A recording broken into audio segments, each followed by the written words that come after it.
right? So these buttons here, that'll put your microphone off. Yeah, that's.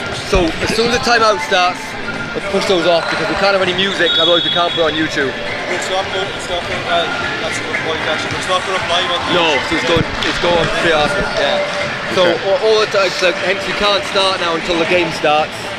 And likewise, as soon as the timeout, I'll kind of put your hand. I'll just say like score is such and such, bang, and we'll both go off, and then as soon as the music starts, we're back on again. That's it. I'll stay away from anything too technical and stuff. Almost nothing dumb, if you know what I mean. Yep. So you feel free to comment, and we go because this is not going to highlights or anything like that. It'll be shown live up on YouTube, the whole show. So just feel free to talk through anything. Doesn't matter about baskets or breaks or anything. Whatever you want to comment, feel free to come in. I'll lead you in with some questions and stuff like that. How much you know of the two teams? No problem. And you can.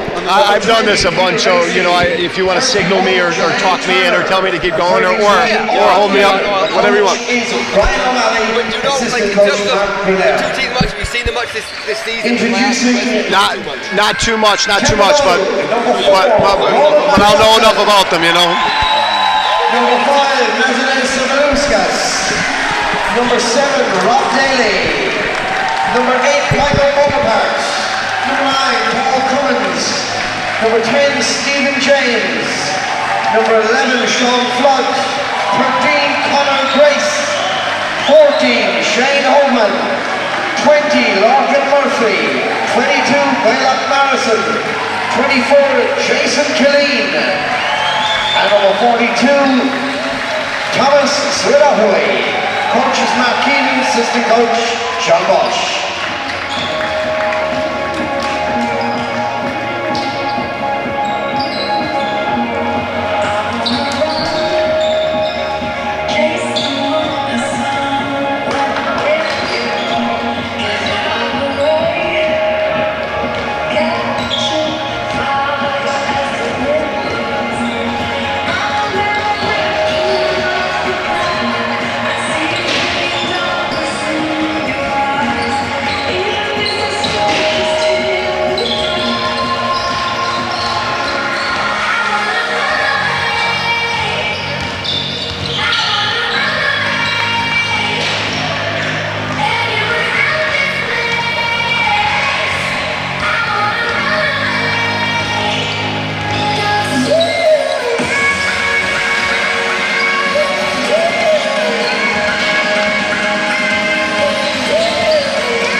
You don't have any kind of team stats for the year so far? There we go, my man. That's the full one. I'm becoming my father after I start holding shit out here, you know what I mean?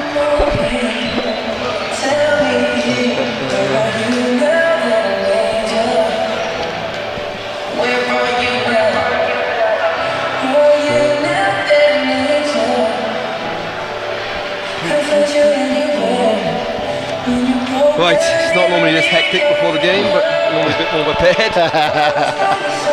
Oh man, didn't think I was going to make it.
Stop the music, I guess.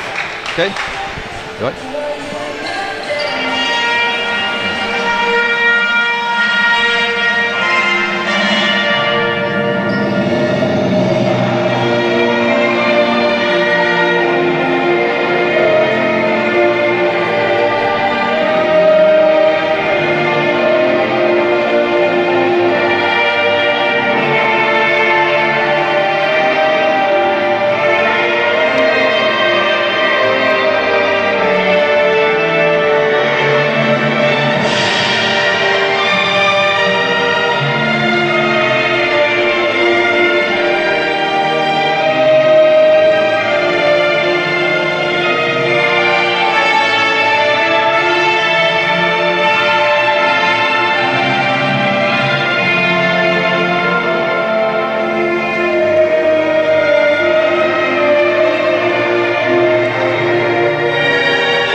Good afternoon, welcome to the second of this weekend's Hula Hoops National Cup semi-finals between Killester and Templeogue.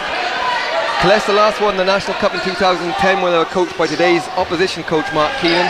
And with the defending champions UCC Demons knocked out last night, Killester will see this as a huge opportunity to add to their recent success. As we get underway today, I'm joined by former UCC Demons and Neptune head coach and current under-15s men's international coach Pat Price. Good afternoon, Pat. Welcome. Hi, Matt. Thanks for having me. Pat, it's a bit of a surprise last night to see UCC Demons go out, so a huge opportunity for one of these two teams here today. What kind of game are we looking at? Well, I think probably the number one talking point of the game is how Templeogue copes with the loss of their two leading scorers. You know, they have their best guard on the bench, you know, with Cummins, out of play, and Michael Bonaparte with a medial leg injury. And so they're two top scorers on the shelf for the day. So how they manage that is going to be a big factor. Stephen James gets Templeogue scoring underway, so the score's at 2-all. Templeogue obviously undefeated this season after a great start to the season, 10-0, but as Pat referred to, Michael Bonaparte and Paul Cummins both out today. Jason Clean returns to the lineup today, but has only played one game this season, so it'll be interesting to see how he gets on. Paddy Sullivan blocked by the athletic Lorcan Murphy in a Sean Flood's pass ball pushed out of bounds, and nice fast early tempo, Pat. Well, look, you know, I think I'm taking a look here now, and I see Killeen on there. You say where would Jermaine Turner try to expose? Obviously closer to the basket in Bonaparte's absence, but now you bring Killeen back into the fold for Templeogue. It's one more big body along with Connor Grace. Stephen James tries to make it back-to-back basket, but can't hit that. Also Killester, Paul Dick back in the lineup, but only 4 games out of a serious injury himself, so he's just feeling his way back in. Kieran Rowe missed the last game, but is back with illness, but is back for Killester today. We'll probably see him come off the bench today as Dick goes to the basket, but he's called for a charge. And as we saw in the Hibernia games, Connor Grace just loves to stand underneath that basket, move his body. He's not afraid to put his body in the line and take charges. No, I can't recall too many guys in the history of the domestic game that take more charges than Connor Grace. He did it at the international level, he did it at the college level, and it's good to see at his age now he's still willing to put his body on the line. Yeah, I'm sure it's starting to hurt more and more every time he takes one. But Flood comes off the screen and wall, takes a 3, doesn't make it. Murphy gets hands it, but Turner gets his first rebound of many, I'm sure. Keith Anderson stopped by Stephen James. Killester looks to get into one of their sets, and Paul Dick takes a 3. Doesn't go, but good tip from Al Casey and finds its way to Jermaine Turner, but can't make it, and Sean Flood will start the fast break. Again, that first real look as to how does the interior defense of Templeogue handle Turner. Killeen had his hands where he was supposed to. Affected Bonaparte's vision, or excuse me, affected Turner's vision there. Jermaine Turner, no different than the other season. Very effective inside, gets a lot of rebounds, and he's looking younger by the year rather than older, as Al Casey misses that one. Sean Flood has an excellent season so far for Templeogue, and they'll be looking for his extra scoring today with missing Michael Bonaparte, but Connor Grace makes a nice spin move but can't make it, and Casey makes the rebound.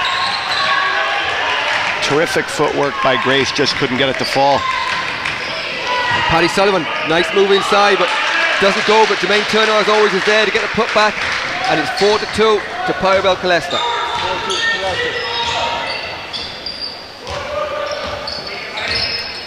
Flood off the screen and roll, finds James, and James into clean for the first time. Pat talked about this to be an interesting matchup with the quick hands of Turner, as we saw there. Gets his hands on the ball, he's very active with his hands all the time, Jermaine. Oftentimes you get into a semifinal and there's a little bit of nerves, you know, and it's where you start measuring up how is offensive rebounding going to affect this game. If you can get some easy baskets after that nervous look. Paul Dick read Sean Flood's ideas there and got a clean block. Be a tough matchup for Sean today. Paul's at full flow, but as I said, he has an excellent season so far, and Paul Dick opens his scoring account. And it's Killester off to a fast start here as they lead 6-2. Murphy for Templeogue. Drives against Sullivan. Doesn't make it off the backboard, and again Al Casey gets the rebound as Stephen James looks for a foul.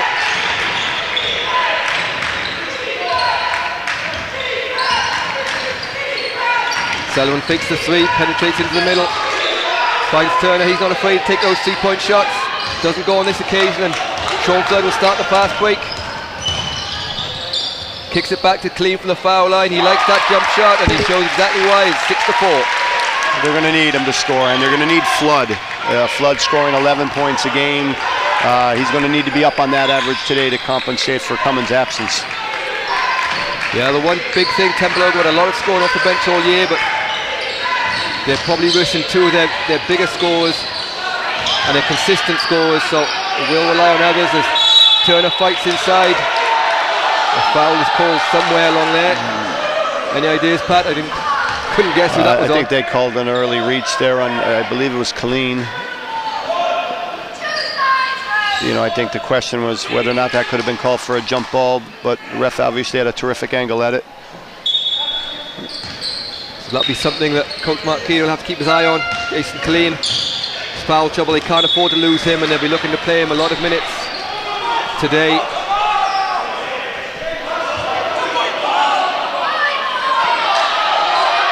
There seems to be some, I don't know whose ball it was. I think it was just thrown out of bounds from Killester. I didn't see anyone touch that.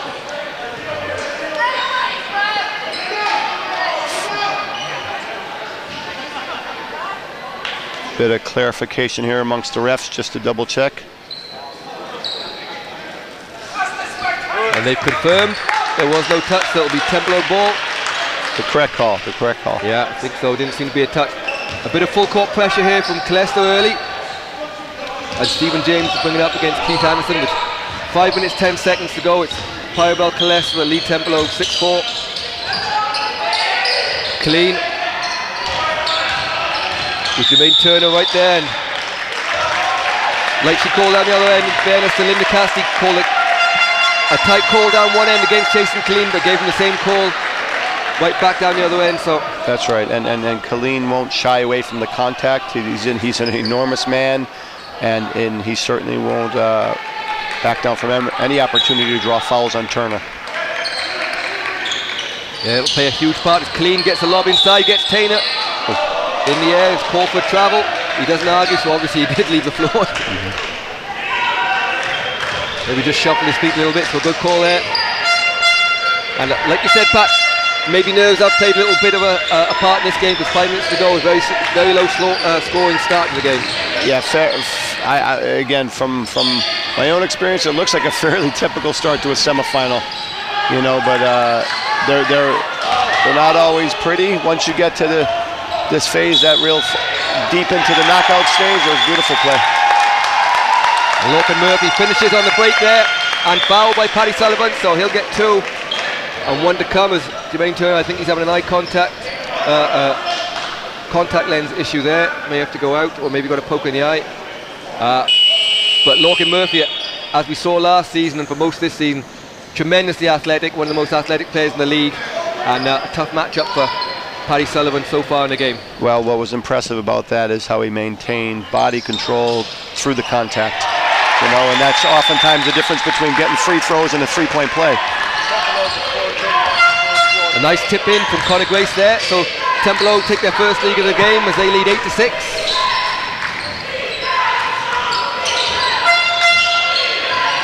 Casey at the top of the key.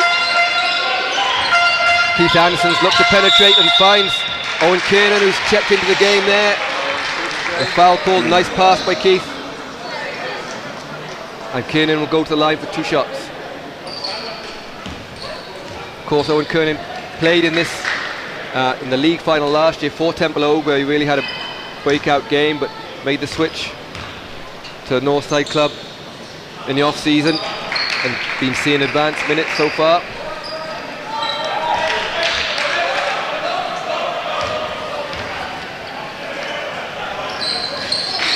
So Kiernan makes both, and we're tied at 8-all with 4 minutes 13 seconds to go as we see a bit more full court pressure from Killester. Murphy finds Colleen on the foul line. He takes that jump shot, doesn't make it. Rebounded by Sullivan. Paddy Sullivan pulls up for 3 on the break. Spike for the ball inside, but comes back out to Dick. Dick drives against James and finds open out Casey inside. Casey can't make it, and Conor Grace fights down the rebound, and Sean Flynn will start a fast break for Templeogue as he finds Murphy and goes up and over the top of Keith Anderson with a nice little short-range jump shot from the short corner.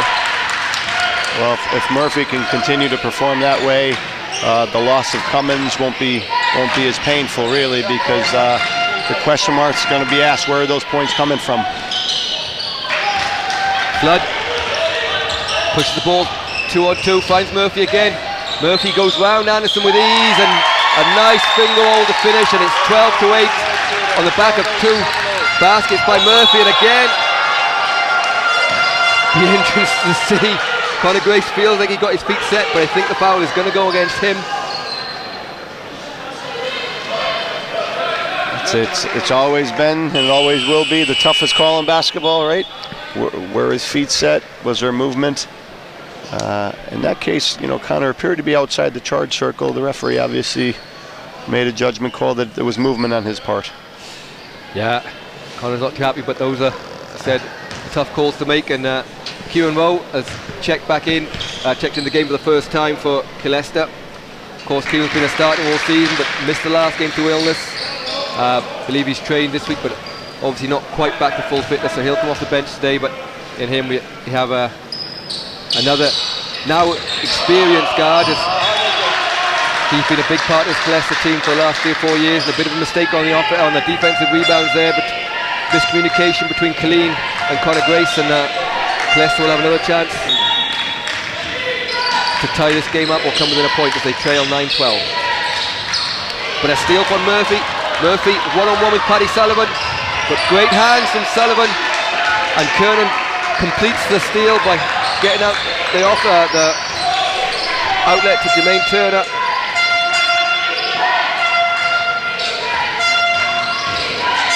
Flood flies by, misses the ball, but a missed shot by Paul Dick and rebound by Jason Killeen, and Owen Kernan is called for the reach over the back.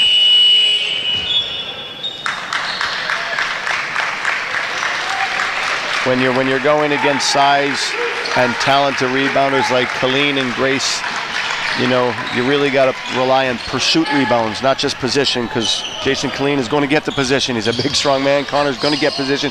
You have to pursue the basketball, so that, you know, they cannot just expect to go body for body against Killeen and expect to win that battle. Flood takes a long range two. Doesn't make that, leaves it a bit short. And a great pass from Dick, but Sullivan missed the layup, but Dick gets his own rebound, gets the rebound and puts it back in, and we're back to 12-11. Flood makes the pass to Logan Murphy, but Murphy can't pull it in, and with 2 minutes 10 to go in this first quarter, 12-11. And I think I've seen a lot of Sean Flood, and he's been fantastic for Templeogue this season. And I think we're about to see a change with Braylock Morrison coming in for Flood, but actually it's Morrison coming in for Lorcan Murphy. We've seen a little bit of nerves from Sean perhaps there. Yeah. Missed those, leaving them a little bit short. And you know what? I think oftentimes, having gone through this with our own teams, you say, look, let's just stay within striking distance until we get into our groove, until everybody's broken a sweat and you're nice and warm, and all that excitement and anticipation is gone, and you fall back to just playing basketball. Yeah, and I'm sure that'll happen as soon as you know, the most fluid performer at this stage has been Paul Dick. You know, he looks, you know, uber in control.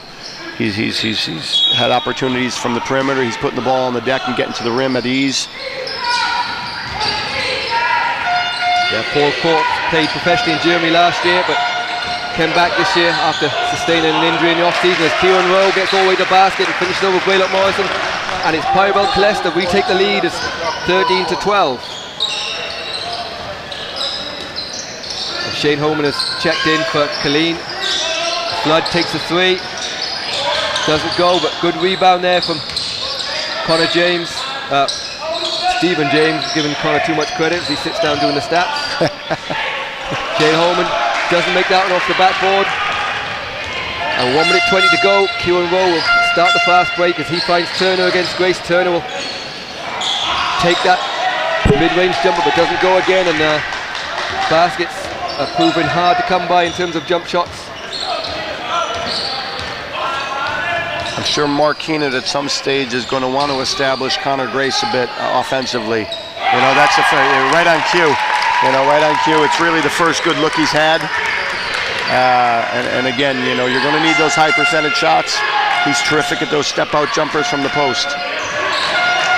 Connor opens the count and puts Templeogue back on top as Kiernan looks to drive on Honan. As Connor Gordon has checked in for the first time for Killester. As Jermaine Turner answers right back, and this time scores with a short-range jump shot over the top of Grace. So with 25 seconds to go, it's Pyrabel Killester 15, Templeogue 14. And Templeogue will look to hold the last shot here. Did a weave action at the top, try to force a decision on the defense and set up this last play. Flood takes a three, he needs that one to go, doesn't go. Turner will rebound with 3 seconds to go. Gordon take a long range shot but blocked on the buzzer, so at the end of the first quarter, the score is Pyrabel Killester 15, Templeogue 14. 15 points to 4.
So, as we start the second quarter of this Hula Hoops National Cup semi-final, it's Killester that lead 15-14. And Pat, after, I don't think there was any timeouts in that first quarter, so there would be the first time that the coaches got to talk to their troops. How will they both be feeling at the end of that first quarter? Well, I'm sure that Brian O'Malley is pleased that they've come out. They seem fairly fluid. I think both teams are tentative, but if I'm Brian O'Malley, I'm satisfied with that scoreline. Again, I having coached with Mark Keenan and coached against him for several years. Mark's a very positive, upbeat guy. He's going to talk them through this. He's going to talk them through the tough times. But again, I'm sure he's putting a lot of these guys to the challenge in terms of stepping up. They're going to need it today. So Jermaine Turner picked up his second foul.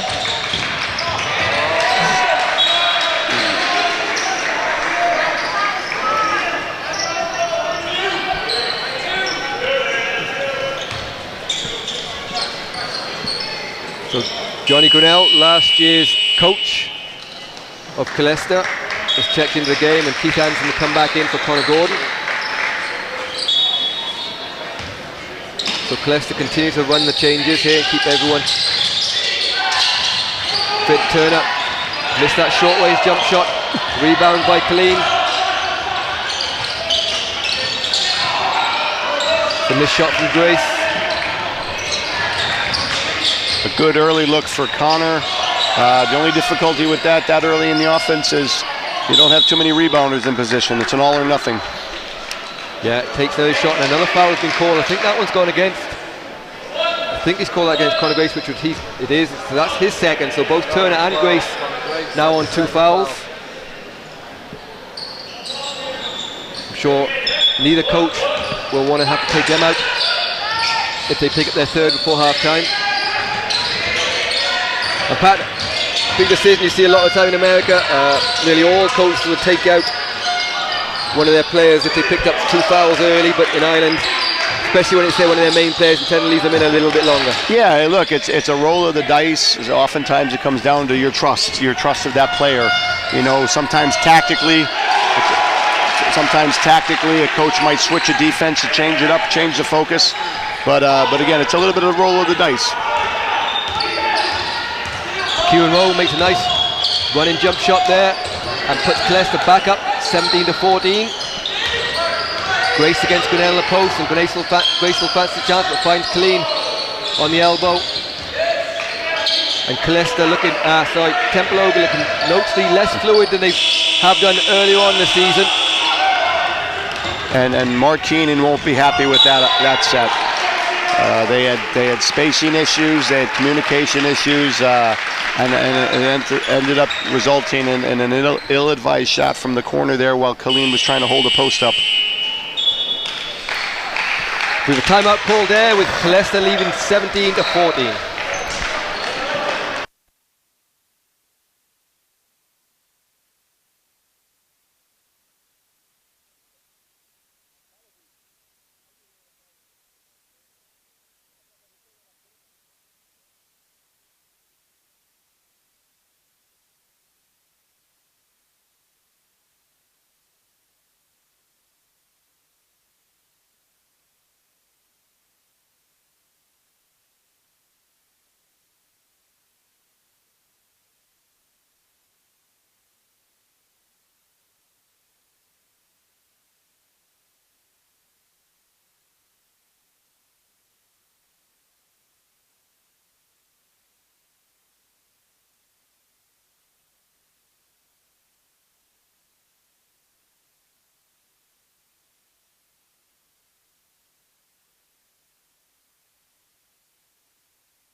So 8 minutes, 33 seconds to go in the second quarter, and it's Pyrel Killester that leads 17-13 in their second of the Hula Hoops National Cup semi-finals. Kieran Rowe will go to the line here with 2 shots to extend the Killester lead.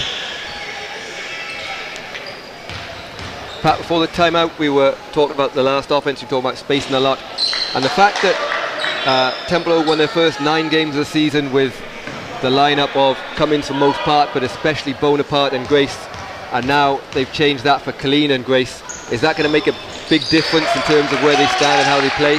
Well, I mean, ultimately talent is a trump card, but certainly, you know, you need to be on the same page. It could be down to reps, and I'm sure Mark Keenan is going to be very, very clear about the spacing, especially for the big guys. They need that space, and you know, it may be something that sorts itself out over the course of the next, you know, quarter or so, but you don't want it to be a lingering issue for the entire game. Yeah. And Rowe again looks to penetrate, and since he's come off the bench, he's scored points for fun. Kieran Moen made a big difference here as Killester extend the lead to 6 points, and Templeogue really are struggling to find their score, and as Waylott Morrison pulls up for a shot, doesn't get the roll, but Murphy gets hands it, but a good hand from Al Casey, gets the ball back, and Dick looks to go on. This time Conor Grace does get the call. Again, gets himself in exactly the right position and takes the charge from Paul Dick.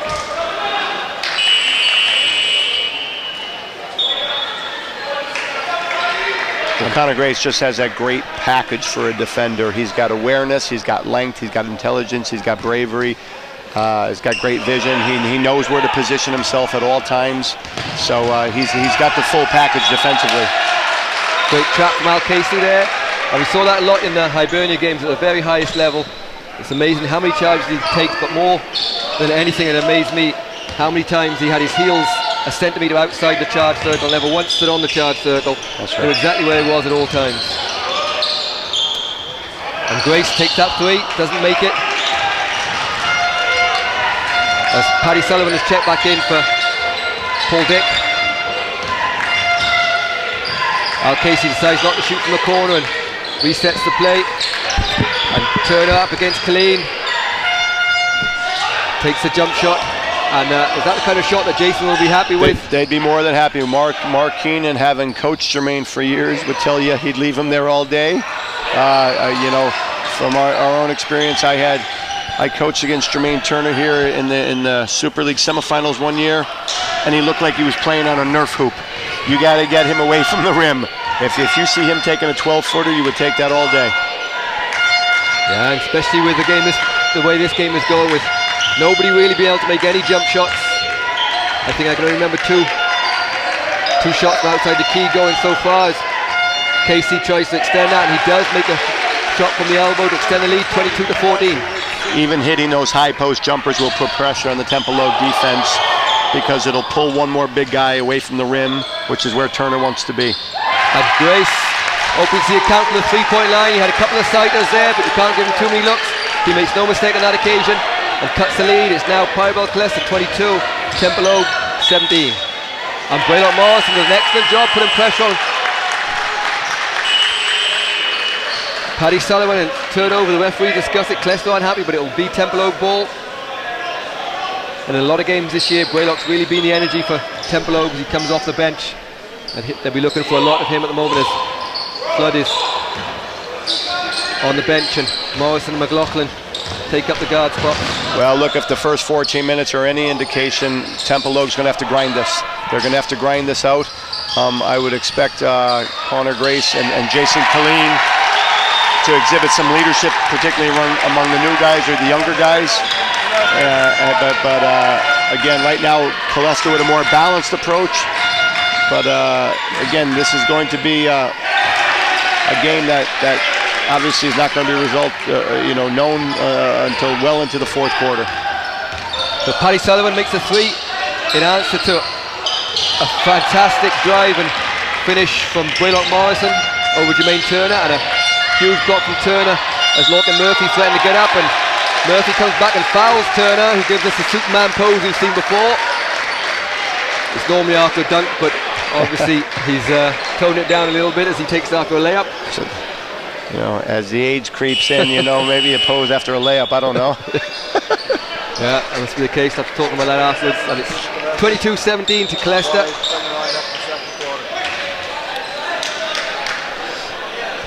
So an 8-point lead here. Killester seem to be playing the better basketball at the moment. Certainly the scoreboard suggests so, but will Brian be a little bit worried that whilst they seem like they're dominating the game, they're still, Templeogue are still hanging around like we talked about earlier? Well, look, you know, despite the absence of Bonaparte and Cummins, there's still an awful lot of talent in the Templeogue side. I just think at this stage, though, they still haven't found that full rhythm.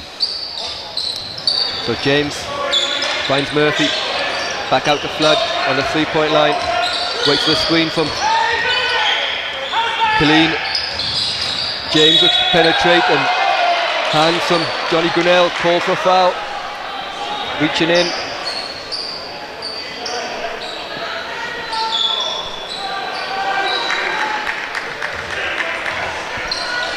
Connor Grace takes a seat on 2 fouls.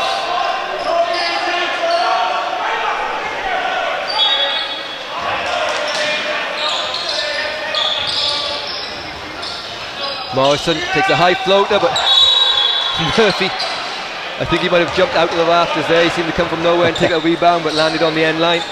So it'll be Killester ball.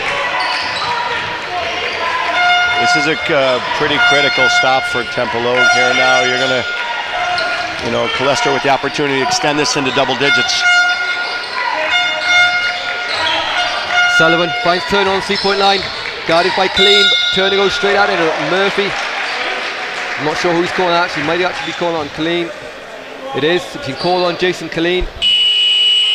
So Turner will go to the line. I think that's Jason's second as well. Yes, that'll be Killeen second, so Killeen and Grace both on 2 fouls, and they won't want either to pick up their third before half-time with 4:46 to go. It's Killester 28.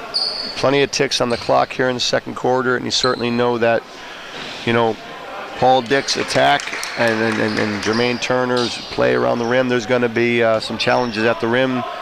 You know, the question becomes for Mark Keenan, do you go to your depth and size? Do you use up a couple of minutes with some of those big guys and protect these guys in the second half? But you also run the risk of the score getting away from you a little bit here now. Flood. Ball to James, but well guarded by Grinnell. James can't make that over the top, but trying to save it. Keith Anderson just makes the mistake of putting it straight in the hands of Graylock Morrison, and Morrison makes no mistake laying that up, and a timeout call from Brian O'Malley. It's Killester that lead 28-11.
Welcome back to the second of the Hula Hoops National Cup semi-finals between Parabel Killester and Templeogue.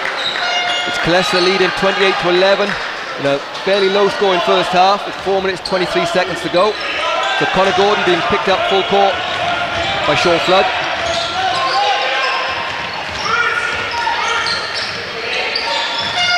Anderson on the wing, back to Johnny Grinnell as Killester do a good job of moving the ball, and Kiernan goes at Jason Khalil, his former teammate, and makes a lovely move underneath the basket and finishes over the top. That's a terrific finish, probably the best move we've seen on the day.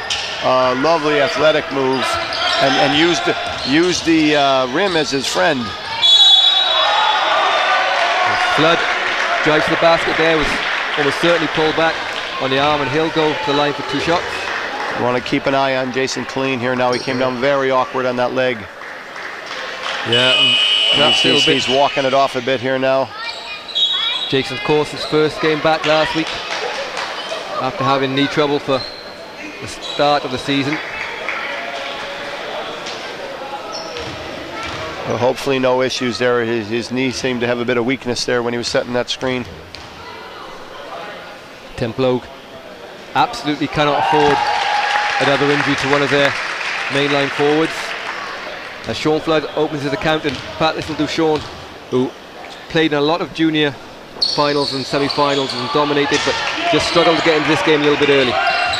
Yeah, look, and again, you know, the challenge is there. It's a cup semifinal. They know what's at stake. You know, for a lot of these guys, you know, the question marks are there. It's not whether or not they have talent.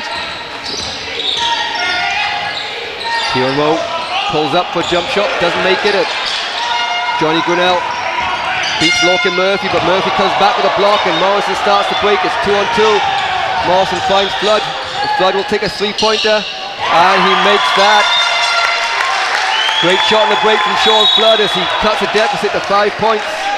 As we have someone down on the line, it looks, I'm trying to see who's not standing. Oh, Paddy Sullivan, who was blocked by Big sequence there, Matt. Big sequence. I think Killester were looking for a call at the rim. I think the Killester fellows were a little bit slow in transition. Templeogue got the ball out early, and you know, Flood got a great look at the basket. I always felt that getting guys on track, one of the easiest ways to get a guy on track in a game was to get him to the free throw line, where you start finding your touch, and all of a sudden your shot starts flowing, you know. And Flood won't get more open than what he did for the rest of the night. Yeah, and we've seen this season, he's had a fantastic start to the season, made a lot of three-point shots, and you can see all of a sudden he's found his voice in terms of the huddles, and Templeogue seem to be a little more cohesive unit. Maybe that will get them started. But Killester have a lot of experience over there in Johnny Grinnell, Keith Anderson, been playing in this league for a lot of years, even Kieran Rowe, and of course Jermaine Turner. Currently nowhere to be seen. Well, given the way on the bench. Given the way things have been going for Templeogue, that's a huge sequence. You know, to make a big stop, 3 guys committed to the stop at defense. I think he just came down a little bit awkward on that. And then to convert that into 3 points on the other end, that's a big sequence for Templeogue, and you know, you'll see if they can build on that now. So Paddy Sullivan goes to some attention on the sideline. I think Rowe has given them good minutes now off the bench. You know, a couple of scores, put the pressure on that defense by putting the ball on the deck and getting to the rim a few times. Yeah, Kieran has showed over the last 3 or 4 years with Killester that a very consistent performer at point guard for them. Always capable of getting points, but never lets the team down on defense. And it'll be Rowe going up against Sean Flood here.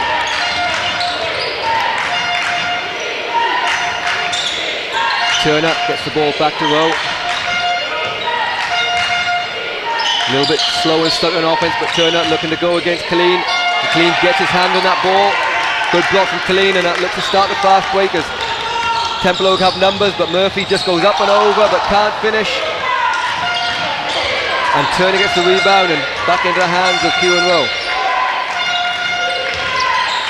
Turner didn't get the call last time. Good block from Killeen, but he'll go straight back at him, and an excellent job from Greylock Morrison. He gets hand on the ball, a jump ball is called, and it'll be Templeogue as the crowd start to get behind Templeogue a little bit, and Conor Grace will check back into the game. Well, Mark Keenan would have to be pleased with that. That's 3 consecutive stops, all in high percentage areas, all with a bit of toughness. All those stops involve a bit of toughness. You know, they put their bodies on the line. They were willing to try to tie up the ball. They didn't shy away from contact.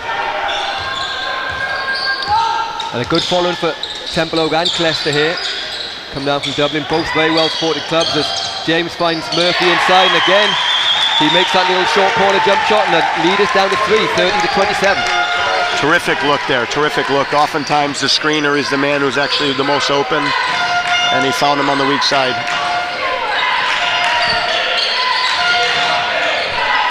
And Dick has had a long rest, and that's one of those fouls we talked about. I think it's on Killeen, and that will be his 3rd.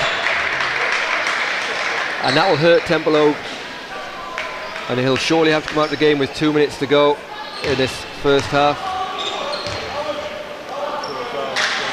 And yeah, it's Mark Keenan consults with his assistant, and it's Thomas Swatty that will come into the game. And these could prove to be some critical minutes here. those 2 minutes by a fellow who's relatively down the depth chart, but he's a big body. You know, can he play some post defense? Can he grab the odd rebound? And most importantly, can he deter Jermaine Turner around the rim? So Killester lead by 5, and Thomas Swahi checks into the game. He's come through the Templeogue club, so he has played up till this year quite a bit for Templeogue, so he's no stranger to the team, but playing up against Jermaine Turner will be a tough test for him today. Probably Conor Grace will match up with him, I'd imagine, but Murphy again takes that short corner shot, doesn't get it, and Turner with the rebound. Paul Dick makes a nice pass inside as he backs down, and Kiernan obliges by finishing it with a nice shot off the backboard. Sean Flood looked like a pinball there. He got bounced off of a couple of guys on the drive. The physicality of the guards. As Flood throws up a float that doesn't go, but Murphy skies above everyone and just puts it back in nicely over the ring. And the score is back to 5 as Murphy would like to see something special here. He can fly. And he gets the Templeogue crowd on their feet with a nice dunk, and it's all of a sudden a 3-point lead as Killester, leading 34-31, call a timeout with 1 minute 6 to go.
So 1 minute 4 seconds to go, and it's Pybel Killester lead Templeogue 34-31.